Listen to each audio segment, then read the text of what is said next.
Illinois Stories is brought to you by the Corporation for Public Broadcasting and by the support of viewers like you. Thank you. Hello, welcome to Illinois Stories. I'm Mark McDonald in Macomb at what's popularly known as the Rudolph home, now owned by historian John Hallwitz, who coincidentally is putting together a series of stories called, and correct me if I'm wrong, John, Macomb's Historic Homes. Right. And we happen to be in John's home because this belonged to Mr. Rudolph, who was a historic figure in Macomb, in fact, a really big deal in Macomb. And you kind of coincidentally live in this historic home. Now, during this program, we're going to visit several homes, some very old, some not so old. And this one, which is actually your home, is quite modern, isn't it? In a sense, it was built in 1921 and 22 here in what we call the Compton Park area of Macomb. And in our series, we try to show the history of Macomb through residential life. We ignore the business district, we ignore education, politics, and so forth, and we simply focus on 10 historic homes in town and the neighborhoods they're in various parts of the community, so that we can show lifestyles, notable figures, architectural styles. This one, for example, is Georgian Revival. It's an interesting concept because we often learn about history through public buildings or, what happened on the town square or those kinds of things. But much of what goes on in a community is going on behind closed doors in residences. Exactly, and it's fascinating to know the stories behind various homes of different eras, so that in Macomb's Historic Homes, for example, we begin the series with 2 pre-Civil War homes, both in federal style, and then we go to the later 19th century Victorian style homes, Queen Anne, come on into the 20th century for prairie style, for this really Adams style version of Georgian Revival, and so on. So we're able to tell the story of a residential life over several different generations in Macomb. While we're in your home, tell us just a little bit about Rudolph and what made him important. Yes, Rudolph moved into the home with his wife in 1946, and they were here for the longest period of time of any owner until Bill died in 1982 and his wife died finally in 1999. But he was the dominant figure in Macomb, the most important leader in what we often call the Rudolph era, in fact, in Macomb, from the late 40s through the 50s, 60s, 70s, when he not only owned the only newspaper in town, owned the only radio station, he also owned the 2 movie houses, so he was extremely influential. Okay. Well, John, thank you. During this program, John has arranged for us to visit some of these homes that are in his series. So let's get us started. Let's make a stop at 336 South Lafayette Street, about 2 blocks south of the town square, I guess, isn't it, Al? Correct. This house is directly south of the square and was built by John Kiefer, one of the first pharmacists in Macomb. He and his brother had a pharmacy shop. He also was a board of trustee, one of the first for WIU, was mayor of Macomb, and was a director on several local businesses within Macomb and several banks. Old timers would know it as the Kiefer house. People who go by now know it as the Nemec house, because you and your wife have lived here for, what, 20, 25 years? Yeah, just about since the late 70s. We purchased this home and took the task of renovating it and restoring it. As we look at it, it's a gorgeous example of Victorian architecture. The left side of the house, and you have done a wonderful job on this, from the end of the porch on is new. You and your wife added that on. Correct. Being an old house, there were never any rooms that were wide open and big, so in 2006 we decided to add on an addition and make one big great room. Yeah, and it's gorgeous too. And actually we're going to go ahead and take the opportunity to go ahead and walk around the first floor, because that way we get a chance to see the original part of the house and also what you have added on. So can we do that now? Sure. Let's go on in. Come on in. Oh, it's nice and cozy. Nice and cozy. I always love the entrance halls of these homes. Now this one is not huge, but it's always elaborate. It is. It was built with a walnut staircase and The walls have a lincrusta material on it, which was meant to look like plasterwork or carved leather, and that's original to the home. Wow, that's really nice. And what do you know what material it is? Is it plaster material or is it? It actually isn't. It's a It looks type like of very tin. thick wallpaper. It's wallpaper. I'll It be is a darned. very thick It kind of looks wallpaper. like a tin like you'd see on the ceiling. And this, you would have come, if you go to your left, you would have come into the original living room, or they might have called it a parlor, I guess, huh? Correct. This was their formal living room with a fireplace.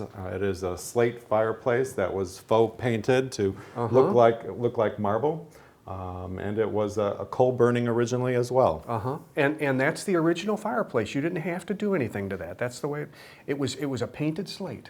Correct. I'll It was be a darned. painted slate. I cleaned it Nice. up, and we did convert it to gas. Yeah, gorgeous. And that mirror, was that here? Was that built in Actually, here? no, the Pure Mirror came out of an antique store. My wife and I love to collect antiques, so there are many antiques, but there are family things such as the Victrola as a family antique. And what this piano / organ is really unusual. Yes, this upright grand piano came from Macomb. It was upright grand. It's an upright grand. The lid will actually lift with a little prop to hold it up. It is Dr. Standards of Macomb, and was in an antique store for a long period of time before we acquired That's it. just beautiful.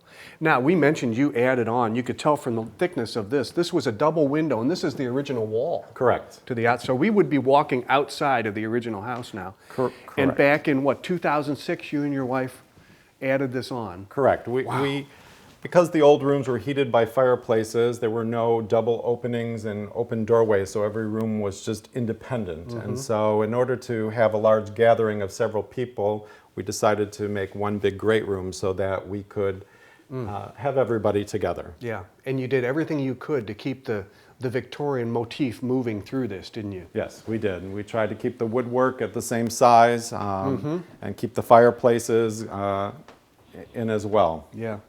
And this, for instance, this looks like the original. This looks like the walnut from the staircase. The wood looks the same. Yeah, but this is actually oak, and it's modern in every way. In fact, the mirror elevates up, and the TV is behind it, and actually is that will right? go down. How neat yes. is that? All right. Now, we're going to move back into the original part of the house now. Again, we're walking through a double window. And what would have been on the ground floor off the kitchen? Well, this room was a bedroom and then later a sewing room. This wall was completely closed in the double doorway here, so that this was just actually a small little room on the first floor for somebody to sleep in. As Ruth Kiefer Stocker was older, I think she slept down here as she rented out the upstairs. And she's the daughter you were talking She about. is the daughter, yes, Okay. of John Kiefer. So what you had to do then was tear this wall out. Correct. In order to make it a sort of an eat-in kitchen situation, huh? Exactly. We decided to open it up so that the kitchen was a little bit bigger. We completely remodeled the kitchen because the original kitchen still had the chimney in it. It still had all the original cabinets were about 1 foot in depth, so not a lot of storage in those cabinets. So we did have to completely tear apart the kitchen and put this one in. Yeah, but you've kept the original floor. We kept the original maple floors as we thought it added a lot of character to the home. It really does. And speaking of floors, as we walk through this butler's pantry, you get a real treat because then the floors begin to change, don't they? Yes, this inlaid floor is a miniature version of what is in the dining room. Isn't that something? And then this flooring goes all the way past, you can see the built-in cabinetry there. It goes all the way to the wall, doesn't it? It does. This room was remodeled about 20 years after the Kiefers moved in, and they put African mahogany woodwork with the big wide plate rails and the built-in cabinet. Wow. And then, of course, the ceiling work, again, is just gorgeous. I don't know what kind of wood that is. Do you know what kind of wood that is? Actually, I think that's a hearth pine stained to look like mahogany. It does. On the ceiling. And then at some time when they remodeled, they also enclosed the fireplace that was in this room. And we can finish our tour of the ground floor here by going into the, I don't know, this wouldn't have been this would have been a study? Or? Study, library, a place to read. This particular room, we had to re-strip all the woodwork, even the light fixtures. I rewired all the light fixtures and stripped all of the black brass and cleaned it all up. So this was here. This was here when you and then you brought it back to life. Yes, yes. Yeah. We redid all the light fixtures and brought all the hardware in the house back to its glory. Yeah. And again, the fireplace that we were just looking at, that is like the other fireplace. It was a faux slate. Correct. It is a slate. Correct. That is a slate fireplace, and it has been painted and gilded so that it looks like stone, but in fact it is a slate. Well, you know, I think Mr. Kiefer would be proud. Well, I think so. After having been apartments, I think he'd be proud that it was a single-family home again for Macomb. Yeah, you know, it makes you wonder, after what you've been through, to bring this back to the condition it's in, of all the Victorian homes that are suffering through dilapidation, you know, when you think about everything that we had in these communities, and how some of them are in pretty bad shape. It is true. I've written a book of historic homes of Macomb, and in there is many stories of how the homes are today versus what they were, and it's sort of sad in some ways that the appreciation wasn't always there. If you had a number of lifetimes to live, just think how many of these you could rehab. This is my third old house rehab. Is it really? Yes, it is, in boy. Macomb. Oh boy. So. Well, thanks for showing it to us. Sure thing. Thank you. Well, John, at Madison and Washington stands certainly what has to be one of the older homes in McDonough County. And because you can tell, I mean, it's a whole different style, isn't it, than what we're used to seeing? This is federal style, very popular in the pre-Civil War era and mid-20th or mid-19th century, excuse me. But you can see rows of double-hung windows there. It's got side-gabled design with chimneys on both ends, so very much in the federal style. This porch, however, Victorian porch, was added later in the 19th century. So it is a lovely, lovely home that really bespeaks the 19th century here in McDonough County. I mentioned pre-Civil War. It was built in the 1850s. Mid-1850s. By a real luminary in Macomb. Not exactly. It was built by a man named George Parkinson, a young man who died tragically. He built it in the mid-1850s. By 1861, he was dead of consumption, which was what they called tuberculosis in those days. So it was sold a couple of years later to a luminary indeed, Damon G. Tunnicliffe, who was a noted lawyer who became eventually in the 1880s a member of the Illinois State Supreme Court. Wow. So he was a very talented man who headed the bench and bar here in McDonough County.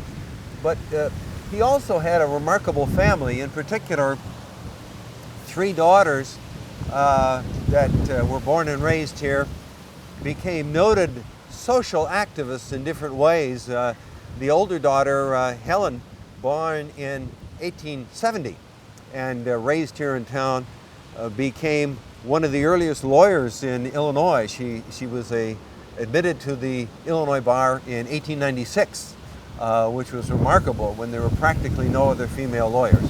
And she went on to become a professor at Cornell University in New York, and indeed her major achievement was a 5-volume study of judicial cases involving slavery in America. So a remarkable gal for her period of time.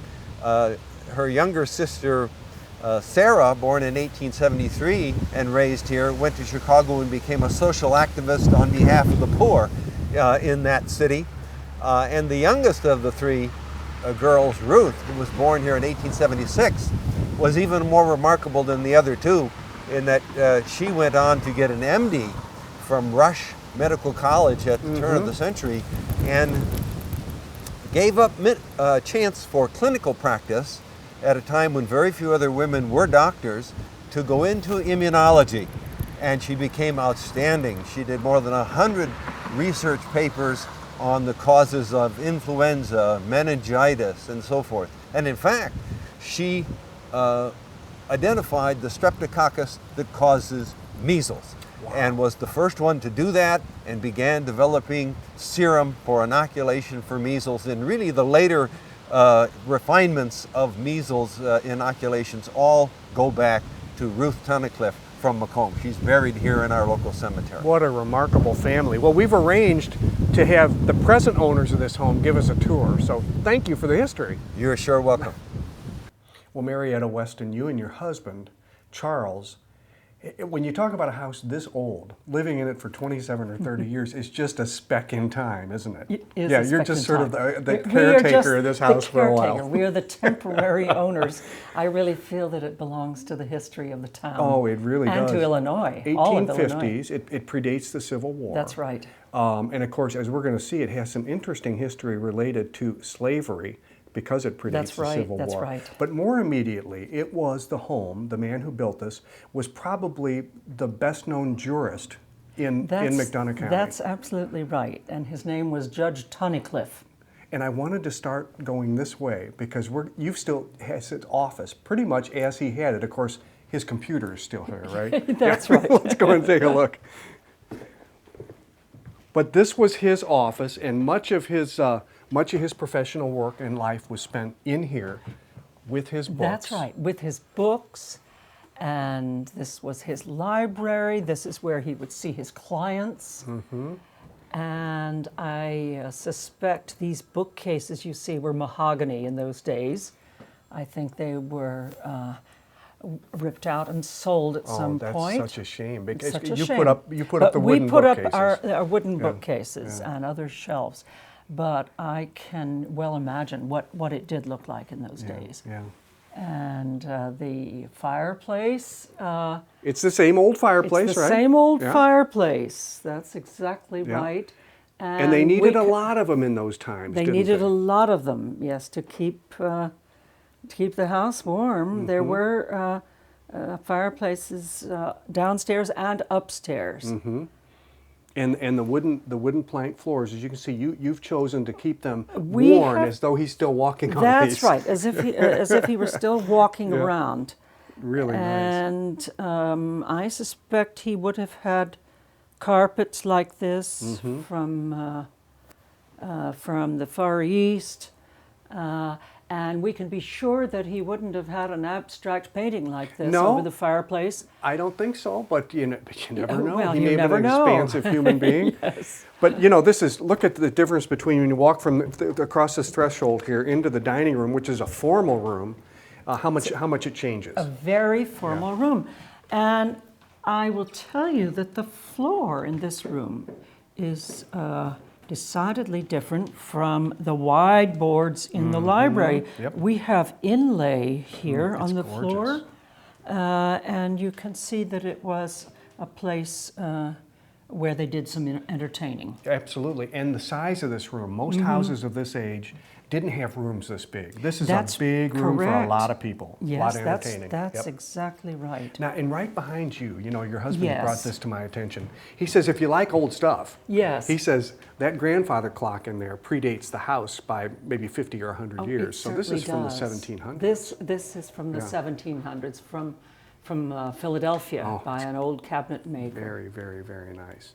Okay, now speaking of old stuff, let's go in here. And again, now we make another transition, and this is a less formal room. That's this right. was added this is on our later. family room. This is added This on was later. added on later, and we are told that this room served for a little while as a temporary room for court cases when the McDonough District Courthouse was being rebuilt and I'll be enlarged. doggone. Exactly. So the judge moved business home. Yeah, during yeah, that he time. moved business home. That's interesting. And Very interesting. we can just imagine the plaintiffs in this room and what might have taken place here. You told me something very interesting earlier. You showed me something interesting. Yes. You're always name dropping. Robert E. Lee, and I thought, no, Yes, you don't yes. have a chest that belongs That's to right. Robert E. I Lee. certainly do. But you do. I do. How did you come by this? Well, I have a relative from Virginia, from Lynchburg, who left that to me, and her family knew the family of General Lee, and I must say that in our family we had family fighting on both sides of the Mason-Dixon line from the south and from the north, and so it goes way back. So I inherited this piece and some other pieces that we have seen in the dining room. And in fact, I cherish her picture, which is right up there. She was a pianist and poet and a lovely, lovely lady whom I got to know when I was 10 years old. She lived to 104. Wow. And she made sure that you got that chest. She did. Boy, that is one heck of... Now, okay, now we were talking about the slavery issue and how you had family that fought on both sides. This is a one-of-a-kind issue going on here. This kitchen would have been added on later, but you were aware of this tunnel. We were. It's been closed in. And when exactly. And the former owners told us about it when we first looked at the house. And we were attracted to this house because of its historic interest. And as you can see, there is room down there if you walk down those original stairs, that little ladder, for a handful of people to conceal themselves. And we do know that Judge Tunnicliffe and his family were not in favor of slavery. And it was a courageous act to harbor fugitive slaves. Yeah. And originally, you assume that this went out to the summer kitchen. It would have yes, gone. indeed. It would have gone somewhere. Exactly. You would have had there was a tunnel that could be used for escape, if necessary, out to this little ante-building for hiding. And then they could slip out in the night to a farmhouse outside of town that we are told was also on the Underground Railroad. There's no absolute proof of this, but it seems to be generally acknowledged. Yeah, it makes sense, doesn't it? It does make sense, yes. Well, Marietta, thank you so much for showing it. Your home's beautiful and Well, very thank you. interesting. Thank you. It's been a pleasure to. Well, Roger Kent, every project needs a good director, and you happen to be available for this one, didn't you? I am available, yes. Now, you work for Western Illinois University, That's right? correct. I work for University Television. Yeah. And you and John Hallwis have worked before on other projects, haven't you? Yeah, actually, this is probably our third or fourth project that I've been privileged to work with John on. Yeah. Did you also shoot the video for this project? For this one, I did. Yeah, I acted as the camera operator and director, and now editor. Yeah. You know, we only mentioned just very briefly, but I think, if I'm right, correct me if I'm not, you visited 10 historic homes. That's correct. And you'll give each one about 15 minutes, so you have a Right. 5-part series. That's right. We're going to combine 2 houses per episode, so each episode will be 30 minutes long. Yeah, and you have worked together before. In fact, I'm going to go ahead and show one of your latest products is Macomb's Historic Places. And when you aired this on your university television, you really got a lot of attention, didn't you? We did. It was pretty popular. You know, it's a fairly small community, so everybody knows everybody. So that was one of the more popular ones we did. That was a couple of years ago. Yeah. You've got a couple of these episodes under your belt here. You're working on some of the opening stuff and closing stuff, and That's right. What, the 3rd and 4th or 4th and 5th episodes? Right. I just started this morning on program number 4, just kind of roughing it in, putting in some of the video clips without the photographs and the cutaways. Yeah. The editing process is pretty interesting for people who have not seen it before. It is interesting. It can be tedious, as you probably know. It takes a long time, and the old rule of thumb was, 1 hour finished program would take, 1 minute of finished program would take an hour worth of editing. So it's, sometimes a little bit more, sometimes it's a little bit It can less. be exhausting too, because you have a lot of choices to make. You're constantly making choices. Sure, and we were fortunate to work with Kathy Nichols down at the archives, who provided us with all the black and white photographs, the historical photographs. Well, speaking of which, I asked you if we could maybe find Kiefer, and I think you have located him somewhere along the way, because we talked quite a bit about him as one of the early movers and shakers, and built one of the homes. Every day Can play a little bit here. Okay. One of the That's leaders of John that Kiefer. era Okay. built the lovely home. And you've got the audio going as well. I think that's John Hallwis's voice as well. That's correct, Who yes. came here to Macomb And what's your time in frame to finish up the 1866. project? Well, if everything goes smoothly, we're hoping to get all the editing done by the end of December, and then the DVD authoring process will begin. So hopefully the DVD will be out the first couple weeks in January of next year. So you're going to be busy during the holidays, aren't you? I am, yeah. Unfortunately, we don't get a break. So. Well, Roger, thanks for visiting us. We certainly appreciate it. And good luck on the project. Well, thank you. It's my pleasure. Yeah. And you can look for Macomb's Historic Homes first on Western Illinois University Television. I think it'll be on that. And they're looking for some other outlets as well. With another Illinois story in Macomb, I'm Mark McDonald. Thanks for watching.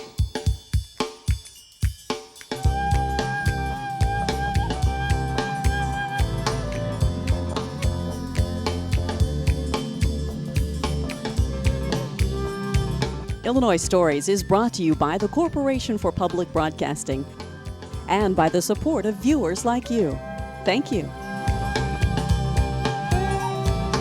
For a DVD copy of the program you've just seen, send 1995 to Network Knowledge, P.O. Box 6248, Springfield, Illinois 62708. Be sure to include the program name, subject, and when the program aired. You can also order with your credit card by calling 800-232-3605.